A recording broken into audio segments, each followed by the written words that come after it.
Julien Brugerol, c'est à vous. Merci Madame la Présidente.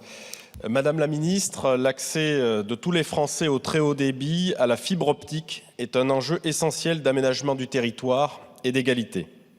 Enjeu d'autant plus déterminant que la fin du réseau cuivre acté pour 2030 suscite beaucoup d'inquiétudes, en particulier pour les habitants de nos communes rurales. Ces inquiétudes s'appuient d'ailleurs sur les nombreux dysfonctionnements déjà constatés.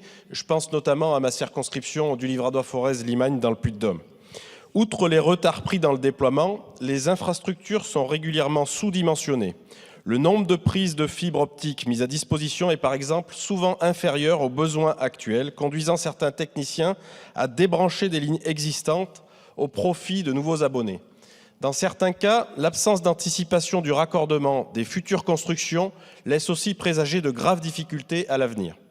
Les usagers et les élus locaux font aussi régulièrement le constat d'erreurs liées aux informations sur les cartographies accessibles concernant l'éligibilité, avec de simples mentions en cours de déploiement par exemple. La problématique de raccordement se pose ou se posera également pour les foyers que les différents opérateurs choisissent de ne pas raccorder à la fibre pour des motifs de coût d'installation jugés trop élevés.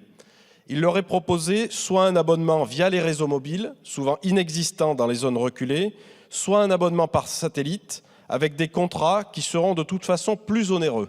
C'est une nouvelle rupture d'égalité devant l'accès à la fibre entre les usagers. Enfin, certaines communes sont désormais concernées par l'arrêt du réseau cuivre. Un engagement avait été pris de faire seulement la bascule vers le réseau fibre une fois que l'ensemble des abonnés pourraient être raccordés. Ce n'est manifestement pas le cas partout. Madame la Ministre, au regard de l'ensemble des difficultés qui remontent du terrain, ma question est simple. Quelles actions comptez-vous mettre en œuvre pour garantir un accès égalitaire à la fibre pour chaque foyer? Et deuxième question, dans les zones moins denses, les zones rurales en particulier, comptez-vous renforcer la régulation et le contrôle de ces déploiements par l'autorité de régulation des communications électroniques, l'ARCEP, pour s'assurer que les engagements pris par les différents opérateurs d'infrastructures sont tenus? Je vous remercie. Je vous remercie. La parole est à Madame la Ministre de l'Aménagement du Territoire et de la Décentralisation. Merci Madame la Présidente. Monsieur le député Brugerol, je sais que votre question est essentielle en termes d'aménagement du territoire. D'abord, je dois dire que l'État s'est engagé avec les départements très souvent sur un programme New Deal qui fait de la France le pays européen avec un taux de couverture du très haut débit le plus important. Il n'empêche, vous l'avez dit, qu'il reste quelques poches un peu difficiles pour lesquelles nous devons trouver des réponses.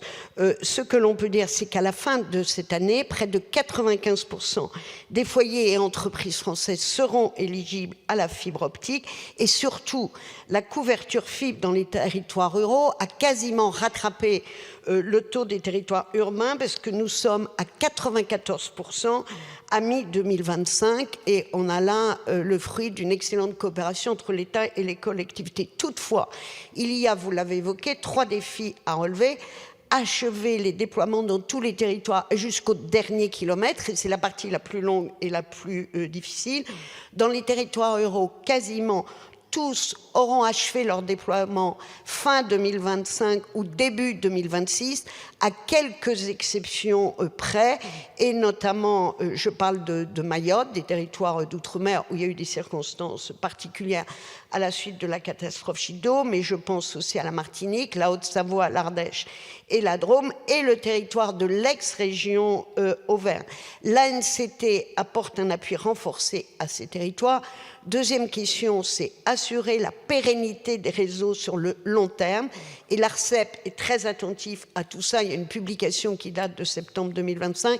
Et enfin, troisième question très juste, monsieur le député, que vous avez posée, c'est la fermeture du réseau téléphonique en cuivre, plan lancé par Orange en 2023, étalé jusqu'en 2030, mais je rappelle qu'Orange est le propriétaire du réseau téléphonique historique en cuivre.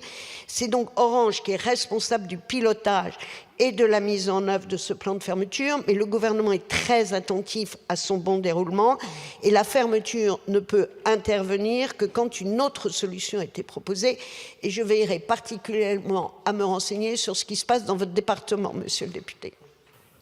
Je vous remercie, monsieur Brugerol. Allez-y.